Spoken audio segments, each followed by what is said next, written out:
तुमचं मूल खूप जास्त चॉकलेट खातंय का? वेफर्ससाठी पण रडतंय? जंक फूड हवंय म्हणून आदळापट करतंय? मोबाईल नाही दिला तर चिडचिड करतंय का? मंडळी, तुमचं मूल आहारी जाते का या सगळ्या गोष्टींच्या? एक्सपर्टशी बोलूया या बाबतीत. प्रसादजी, खरं तर खूप वेगळा विषय घेऊन आज आपण बोलतोय. व्यसन, ज्याला आपण म्हणतो. व्यसन म्हणजे थोडक्यातच एखाद्या गोष्टीच्या आहारी जाणं, असा एक ढोबळ मानाने आपण आपल्या दैनंदिन आयुष्यात याचा अर्थ काढतो. पण खऱ्या अर्थाने व्यसनाचा नेमका अर्थ काय? तुम्ही म्हणलं ते बरोबर आहे की व्यसन म्हणजे एखाद्या गोष्टीच्या आहारी जाणं. पण आहारी जाणं म्हणजे काय हे थोडंसं आपण समजून घेऊया. एकतर व्यसनाची व्याख्या ही सिगरेट किंवा दारू किंवा हल्ली ड्रग्स या प्रकारे, म्हणजे खूप सिगरेट ओढतोय तर त्या सिगरेटचं व्यसन आहे असं पण म्हणतो, किंवा दारू पिणं दारूचं व्यसन आहे असं पण म्हणतो. कधीतरी 2 महिन्यात एकदा एखादा पेक दारू घेण्यात आपण काही व्यसन नाही म्हणत, कधीतरी घेतो असं ते म्हणतो. व्यसन याचा अर्थ तुम्हाला सातत्याने ती गोष्ट हवी असणं, त्या गोष्टीशिवाय चैन न पडणं, मग तुम्ही कुठल्याही प्रयत्नाने ती गोष्ट मिळवण्याचा प्रयत्न करणं, सातत्याने त्या गोष्टीबाबतचा विचार मनामध्ये असणं, ती गोष्ट हवी मिळवण्यासाठी, आणि मग ती गोष्ट मिळवण्यासाठी एका टप्प्याने जर वाटेल तर थराला जाणं, म्हणजे याला आपण त्या व्यसनात अडकला किंवा ॲडिक्ट झाला असं आपण म्हणतो. म्हणजे होतं काय की एखादी गोष्ट आपल्याला हवी आहे असं सातत्याने आपल्याला वाटत राहतं, ती गोष्ट मिळाली की ती आणखी हवी आहे असं वाटत राहतं, म्हणजे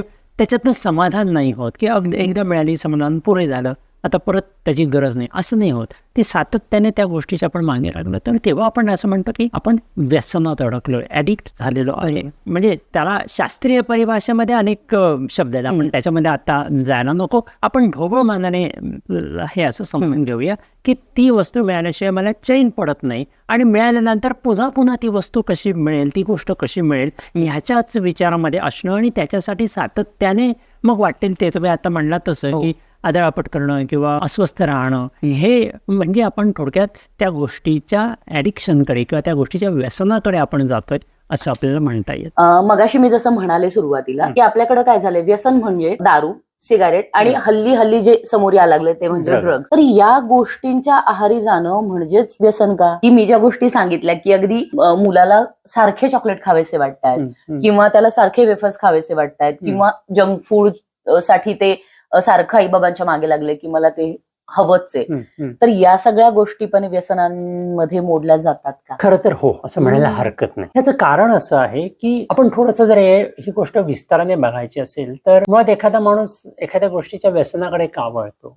कारण ती गोष्ट केल्यानंतर मला बरं वाटतं, मला एक आनंद मिळतो. आता मेडिटेशन केल्याने सुद्धा बरं वाटतं, व्यायाम केल्याने सुद्धा बरं वाटतं, बरोबर आहे, पोटभर जेवल्याने सुद्धा बरं वाटतं, पण आपण त्याला व्यसन नाही म्हणू. ज्या गोष्टीचा शरीरावर, मनावर, तुमच्या वर्तणुकीवर नकारात्मक परिणाम होतो, म्हणजे उदाहरणार्थ मला चॉकलेट नाही मिळालं तर मुलं आदळापट करतात, किंवा गोड नाही मिळालं किंवा वेफर्स नाही मिळाले तर मला ते हवे, मग काही प्रयत्न करून ते मिळवण्याचा प्रयत्न करतात. आणि दुसरं म्हणजेच त्यांची मानसिक स्थिती बिघडते, आदळापट केल्यामुळे अस्वस्थता येते, घरातलं वातावरण बिघडतं, आणि नुसतं तेवढंच नाही तर त्याचा त्यांच्या शरीरावर, विचारावर, ब्रेनवर, सगळ्या सिस्टीमवर खूप चुकीचा परिणाम होतो. आणि म्हणून मग त्याला व्यसन म्हणायला पाहिजे असं मला वाटतं. आणि हे जगात आता अनेक जण मान्य करतात की गोड खाण्याचं व्यसन, की सातत्याने गोड खावंसं वाटतं कारण ती इन्स्टंट एनर्जी मिळते त्यातनं. मग त्या एनर्जीसाठी, आणि एकदा ही सवय लागली की आपलं ब्रेन त्याप्रमाणे विचार करायला लागतो, कारण त्याला त्या ओके ह्या गोष्टीत मला एनर्जी मिळते ना, मग मला ही गोष्ट करून बघायची आहे, मग ती परत परत करायची आहे. सेम जंक फूडचं आहे, किंवा ज्याला तुम्ही वेफर्स म्हणता, किंवा वेफर्सचं तुम्ही आता उदाहरण दिलं त्याचं आहे की त्याला एक विशिष्ट प्रकारची चव आहे, किंवा अलीकडे मिळणारे चायनीज, सातत्याने लोकांना ते चायनीज खावंसं वाटतं. आणि म्हणजे आज आपण कुठल्याही रेस्टॉरंटमध्ये गेलो तर व्हरायटी आहे चायनीज फूडची, आणि त्याच्यामध्ये ते सातत्याने लोक ते खात असतात, अजिनोमोटो किंवा त्या विशिष्ट प्रकारची टेस्ट जी आहे ती. तर म्हणजे काय होतं की मला ती टेस्ट मला हवीशी वाटते, त्याच्याशिवाय मला चेंज पडते, आणि ती टेस्ट मला मिळाली की मला ते छान वाटतं. मग मला अरे 8 दिवस झाले आपण गेलोच नाही बरं का चायनीज खायला, चला चायनीज खायला जाऊ. आणि हे आता एक सर्रास दिसतंय आपल्या अवतीभोवती, सर्रासपणे 10 रुपये देतो आपण मुलांना, वेफर्स खा, घेऊन ये म्हणून सांगतो. आणि आता हे 10 रुपये खिशात असणं सर्रास झालेलं आहे. अगदी 10 वर्षाच्या मुलाच्या खिशात सुद्धा सहजपणे 10 रुपये जास्त असतात, आणि आपण ते देतो, आणि आपण ते सहजपणे देतो की जाता जाता वेफर्स घे आणि मग शाळेत डब्याला खा म्हणून.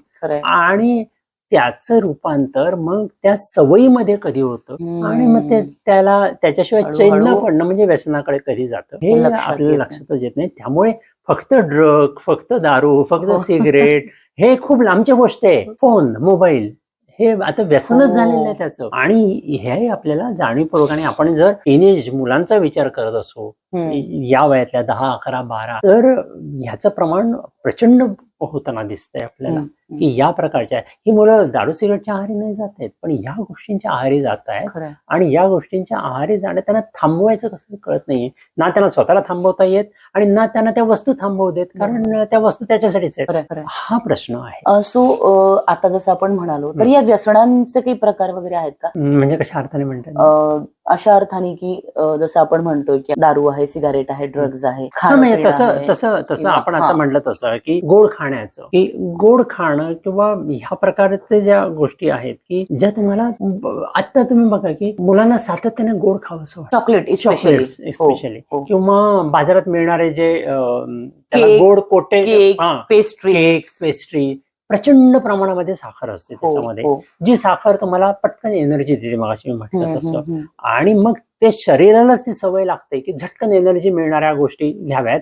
आणि मग शरीर स्वतःची एनर्जी, नॉर्मल शरीराची रचना काय आहे तर शरीर एनर्जी म्हणजे चरबी साठवतं आणि ती गरज असेल तेव्हा त्यातली एनर्जी वापरतं. पण याच्यासाठी शरीराला कष्ट करावे लागतात. आता कुठलाही तुमचा माझा किंवा कोणाची टेंडन्सी हीच असते ना की कष्ट, कमीत कष्टामध्ये आपल्याला गोष्टी मिळायला पाहिजेत. मग शरीर काय करतं की पहिली डिमांड ती करतं की ओके खा साखर किंवा खा गोड, तुम्हाला पटकन एनर्जी मिळेल.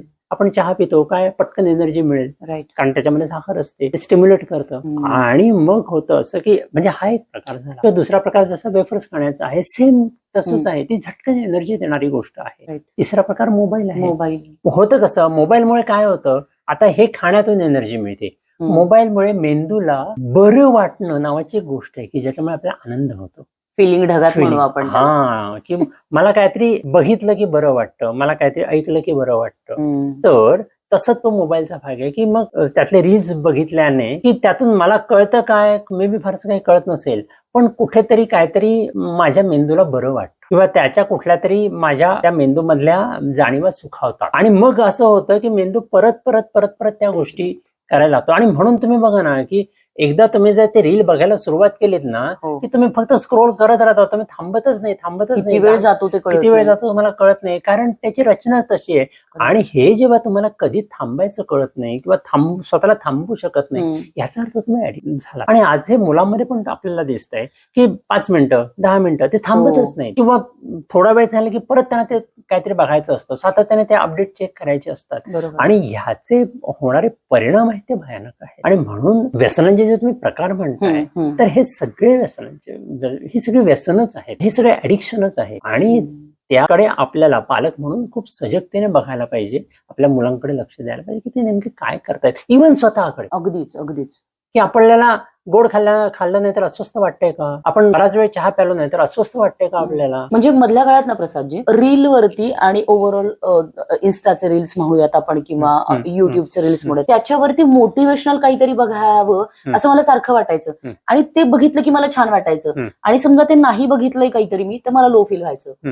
तर हे पण आहारी जाण्याचाच प्रकार आहे का? एका अर्थाने मी म्हणेन ह्याचं कारण असं आहे की कसं होतं, म्हणजे तुम्ही सुरुवात एका प्रकारे करता आणि त्याच्यानंतर ते झालं की तुम्ही थांबत नाही. जर ते ओके मला जे हवी आहे ती माहिती मिळाली, आता मी थांबलो, मग ते व्यसन नाही होत नाही. पण त्याच्या अनुषंगाने हे नाही, दुसरं नाही, तिसऱ्या होतं, हे जे मग लांबण लागत जाते ना, तिथे प्रश्न निर्माण होतो. आणि मुलांच्या बाबतीत तो अधिक. आणि गंमत म्हणजे असं होतंय की सोशल प्लॅटफॉर्म्स वरती एकदा का तुमचे इंटरेस्ट तिथे कळाले की ते सारखं तुम्हाला तेच येतं. म्हणजे मी मोटिवेशनल एखादी रील लाईक केली आहे ना, मला पुढची रील मोटिवेशनल असेल, त्याच्या पुढची पण येईल. आणि मग ते कंटिन्युअस मी एक तासभर जरी त्या रील बघत बसला ना तरी ते मोटिवेशनलच दाखवत राहतं मला. होतं कसं माहितीये का की त्यातून तुम्हाला गेन काय झालं, ज्ञान काय मिळालं, तर खरं तर काहीच मिळालेलं नसतं. त्यात 10, 15, 20, 30 सेकंदांमध्ये काय मिळणार आहे. आणि त्यातनं परिणाम असा होतो की तुमची चिडचिड व्हायला लागते, मग तुमचे ऍक्शन्स बदलतात, मग घरात आरडाओरडा सुरू होतो किंवा घरातला अग्रेसिव्ह ऍक्शन्स ज्या मुलांमध्ये पण दिसत आहेत, मोठ्यामध्ये पण दिसत आहेत, ओरडून बोलणं, चिडचिड करणं किंवा फाटकन काहीतरी उत्तर देणं.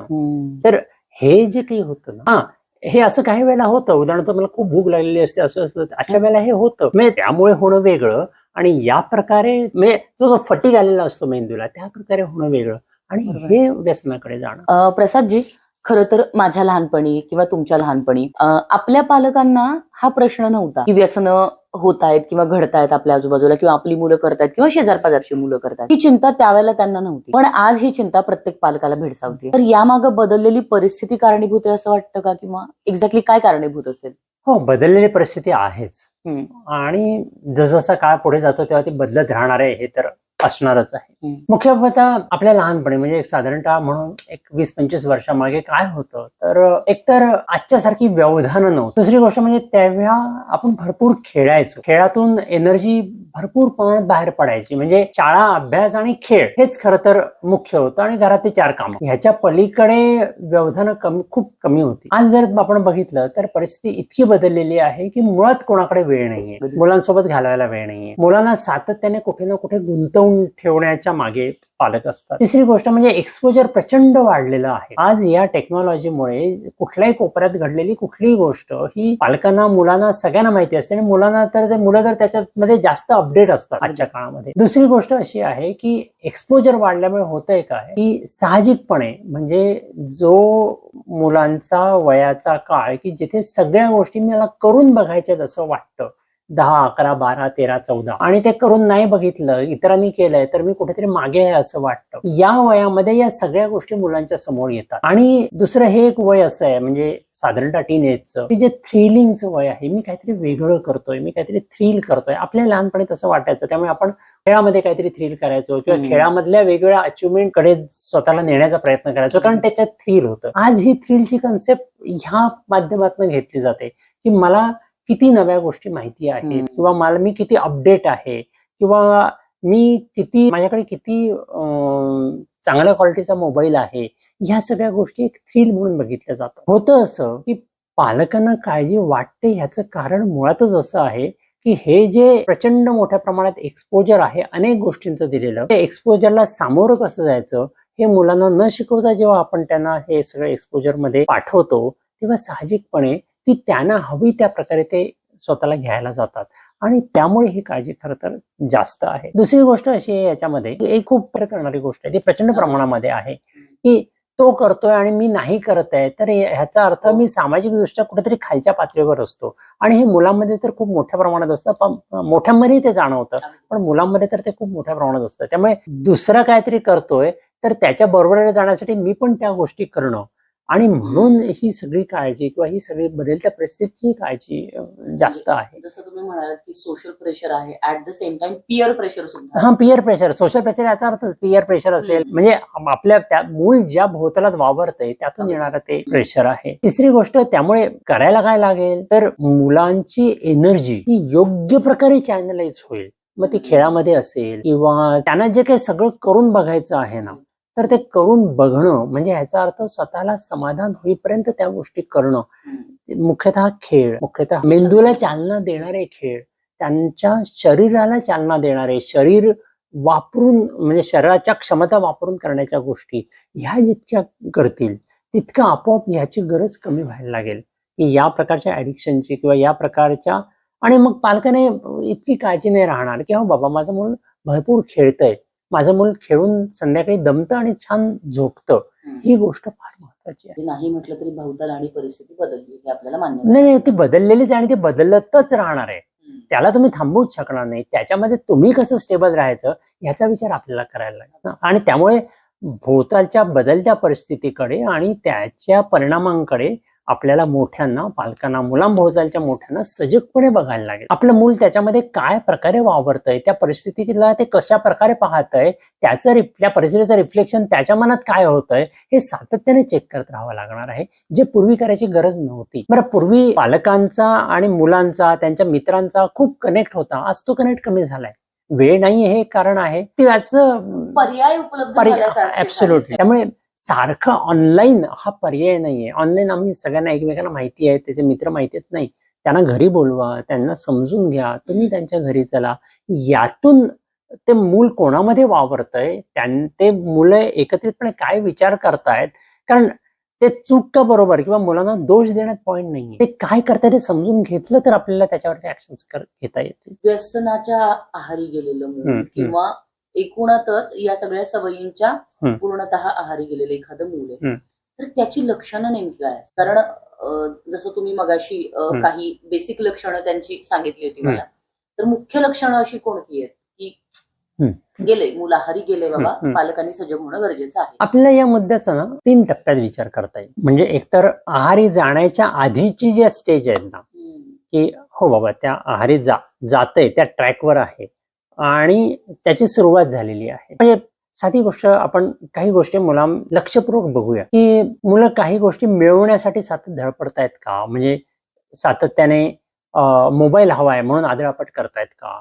किंवा सातत्याने ते हवाय म्हणून चिडचिड करतायत, सातत्याने त्यांना त्याच्यामध्ये राहायचं आहे, किंवा मुलांची चिडचिड खूप होतीये का? वैताग खूप होतोय का? दिवसभरामध्ये राग येतोय का त्यांना सातत्याने? आपण मुलांना अलीकडे सहज म्हणून एनर्जी ड्रिंक्स देतो की आपल्याला असं वाटतं की मुलांची एनर्जी दिवसभर टिकून राहिली पाहिजे, मग शाळेत ते टिकून राहिली पाहिजे, मग त्याच्यातनं ते खेळायला जातात, मग तिथे एनर्जी टिकून राहिली पाहिजे. खरं तर नॉर्मल असं आहे की शरीर स्वतःची एनर्जी, म्हणजे आपण जे काही खातो, भात भाजी पोळी वगैरे वगैरे वगैरे, त्यातून हवी ती एनर्जी शरीर मिळवतं आणि ती वापरतं. आणि तीच खरं तर नैसर्गिक पद्धत आहे की शरीराने त्यातनं एनर्जी मिळवणं, ती साठवणं आणि ती वापरणं. पण जेव्हा या प्रकारची एनर्जी ड्रिंक आपण मुलांना देतो तेव्हा असं व्हायला लागतं की शरीर स्वतःची जी या कार्बोहायड्रेट्स किंवा याच्यातून मिळणारी एनर्जी आहे ती नाही वापरत, ती तशीच ठेवून टाकतं आणि ती इन्स्टंट एनर्जी आहे त्या एनर्जी ड्रिंक मधनं मिळणारी ती वापरतं. त्यातून आपोआप मुलं ओबेसिटीकडे जायला लागतात. आणि एकदा शरीराला ती सवय लागली की मग कुणी, म्हणजे जसं तुम्ही आम्ही, की फारसे कष्ट न करता एखादी गोष्टी मिळायची सवय लागली की आपण त्याच्याच मागे लागतो.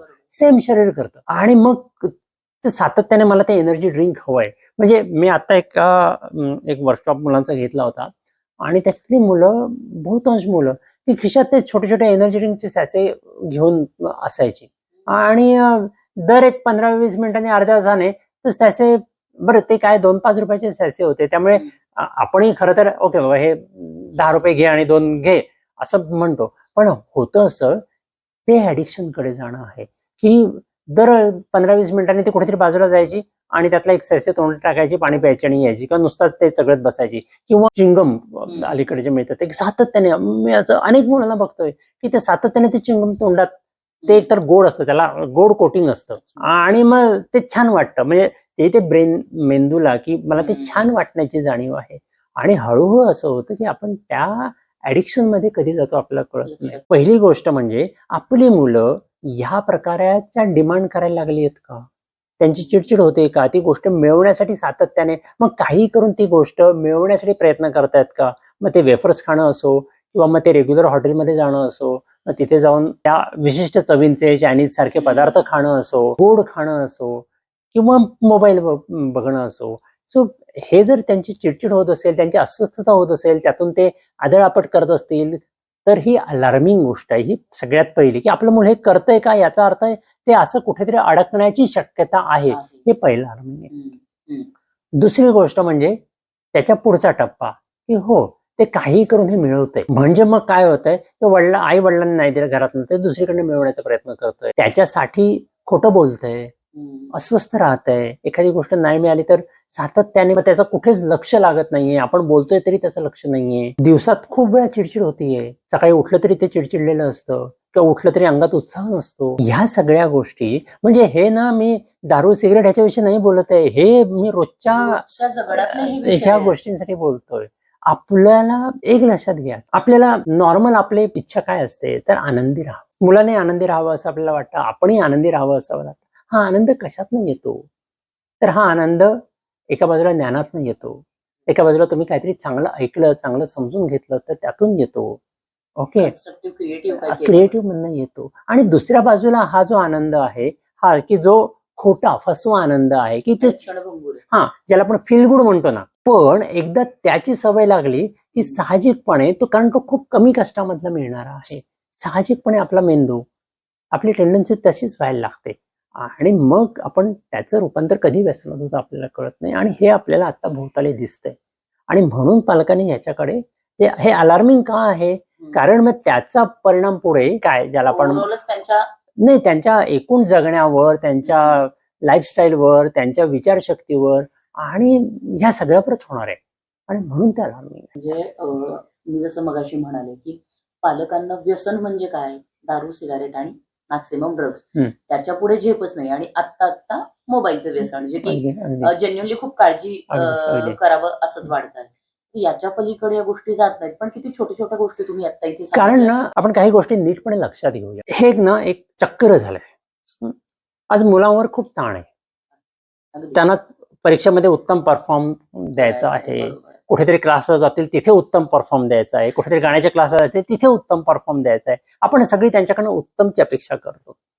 आज भोवताली मला अशी अनेक मुलं दिसतात की ते सातत्याने ताणातच असतात. आणि कुठलाही व्यक्ती जेव्हा ताणात असते तेव्हा ती रिलॅक्सेशन शोधत असते. हा ताण जेव्हा आपण वाढवत नेतो तो ताण हा पॉझिटिव्ह कडे नाही जात, तो नैराश्याकडे घेऊन जातो. या सगळ्यातला एक महत्वाचा मुद्दा असा आहे की अलीकडच्या काळामध्ये मुलांवर प्रचंड ताण आहेत, अपेक्षांचे ताण आहेत.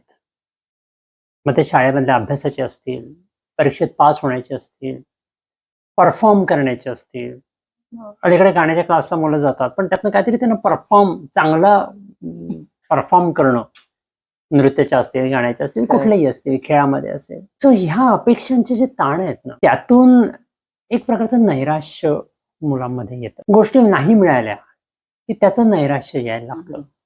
गोष्टी नाही मिळाल्या याचा अर्थ मला काहीतरी सगळ्यांकडे आहे आणि माझ्याकडे नाहीये, नैराश्य यायला लागतं. आणि या सगळ्याचा परिणाम हा कुठल्या तरी व्यसनात अडकण्यामध्ये व्हायला लागतो. कारण त्यातनं मग मला बरं वाटतं. मग मुलं त्यातनं मार्ग शोधायला लागतात की मला हे मिळत नाहीये ना, मग मला ह्याचा ताण कमी करणं. मग असं होतं ना की, आणि साहजिकपणे आज असं होताना दिसतंय आपल्याला बघा, की मुलांना अभ्यासाचा ताण आहे ना, मग ओके, त्यांना थोडा वेळ आपण कधीतरी पिक्चरला नेऊया, मग थोडा वेळ काहीतरी गोड खायला देऊया, मग थोडा अजून काहीतरी करूया. सो ताण कमी करण्याचे मार्ग आपण शोधत राहतो. त्याला आपण त्याला पळवाटा हा शब्द, पळवाटा या अर्थाने आपल्या मुळात त्याला मार्ग शोधणंच असतं खरं तर ते. हा, ते पळवाटा आहे हे खरं आहे, पण पालक म्हणून तसं नाही ना. आपण काहीतरी की त्याने अभ्यास करावा, चला त्याला चांगला मोबाईल देऊया म्हणजे तो अभ्यास करेल, किंवा त्याला ओके बाबा की त्याला मागतोय ना, वेफर्स मागतोय ना, देऊया आपण त्याला, त्यानिमित्ताने का होईना अभ्यास करेल. बरोबर. टेन्शन येतंय ना परीक्षेचं, ओके परीक्षा झाली की आपण काहीतरी पिक्चरला जाऊया म्हणजे टेन्शन कमी होईल. काय होतंय की यातून आपण मूळ प्रश्नाला हात नाही घालत की मुलांना ताण न घेता मुलांनी काम करावं, किंवा कोणी मुलं असतील किंवा मोठे असतील ह्याचा विचार आपण नाही करत. ताण हा येणारच आहे, हे आपण स्वीकारलेलंच आहे. 13, 14, 15, 16 वर्षाची मुलं ह्याची इतक्या प्रचंड, म्हणजे आपल्या भोवताली दिसत आहेत, आपल्या घरातनं दिसत आहेत की ती इतक्या प्रचंड ताणामध्ये आहेत. आणि हे ताण त्यांना नैराश्याकडे घेऊन जातं आणि तिथून ह्या सगळ्या ऍडिक्शनकडे मग ते जायला लागतं. कारण त्या नैराश्यातनं बाहेर पडण्याचे मार्ग तीही शोधायला लागतात. साधी गोष्ट लक्षात घ्या, म्हणजे एक समाज म्हणून आपल्याला अतिशय त्रासदायक असं चित्र आहे. गेल्या वर्षी म्हणजे जवळपास 13,000 मुलांनी 18 वर्षाच्या खालच्या आत्महत्या केलेल्या आहेत. मग ते परीक्षेतलं फेल्युअर असेल, किंवा एखादी गोष्ट मिळत नाही म्हणून, किंवा मानहानीमुळे असेल. 18 वर्षाची की वर्षाच्या आतली, त्यात सुद्धा 15 वर्षाच्या आतल्या मुलांचं प्रमाण हे जवळपास 7,500-8,000 आहे. मला अगदी नेमका आकडा आठवत नाही, पण या दरम्यान कुठेतरी आहे. खूप मोठा आकडा आहे हा. ही जर आपल्या देशातल्या मुलांना आत्महत्या करावीशी वाटत असेल नैराश्यातून आणि ताणातून, तर समाज म्हणून या गोष्टीकडे आपल्याला अतिशय गांभीर्याने बघायची. ड्रग बिग हा सगळा नंतरचा मुद्दा राहिला, ह्यामुळे ते त्याच्याकडे वाहवत जात आहेत. खरं. त्यामुळे एक समाज म्हणून आपल्याला पुढची पिढी कशी घडवायची, ती ताणामध्ये राहणारी, नैराश्यामध्ये राहणारी घडवायची आहे, तर ती आनंदी असायला पाहिजे. आणि ते आज ताण घेतला तर उद्या आनंदात राहतील असं नाही होऊ शकत. खाली खाली खालीच जाणार आहे त्याची पातळी. सो हा आपल्याला विचार एक समाज म्हणून करण्याची गोष्ट आहे. आणि काय करतो मग आपण, की मगाशी म्हटलं तसं ताण कमी करावा म्हणून काहीतरी बाहेरनं लादायला सुरुवात करतो, बाहेरनं द्यायला सुरुवात करतो, त्यातून तो कमी नाही होणार आहे. त्यामुळे आपल्याला हा मुळातून विचार करायची गरज आहे की एक पिढी म्हणून, एक समाज म्हणून आपण ह्या मुलांकडे काय प्रकारे पाहतोय. आपल्याला त्यांचा ताण कमी करायचा आहे का ताण तसाच ठेवून त्याला पूरक काही गोष्टी पुरवायच्या आहेत, याचा गांभीर्याने विचार करण्याची गोष्ट आहे. आणि म्हणून हा प्रश्न ऐरणीचा आहे. हा फक्त दारू सिगरेट हा प्रश्न नाहीये.